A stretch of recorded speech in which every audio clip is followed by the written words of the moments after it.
Sasabak na naman nga itong si Makmak sa panibagong boxing fight dahil nga mas tumatagal ay tumataas nga ang ranggo niya at sa sunod-sunod na panalo nga niya ay tumataas na rin ang kanyang ranggo. Kaya naman nga't mas mabigat at mas malakas nga ang kanyang magiging kalaban.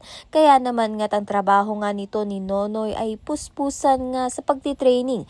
Dito nga kay Makmak, dinala nga ni Nonoy itong si Makmak sa boxing fight nga ng kanyang kalaban upang ang pag-aralan nga ni Makmak ang mga moves nga ng kanyang kalaban.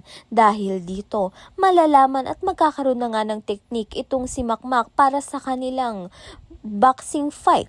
Sa kabilang banda naman nga, kapansin-pansin nga dito kay Toboots na nagkaroon nga siya ng trauma matapos nga na paglaruan nga siya ng tropa nga nito ni Lance.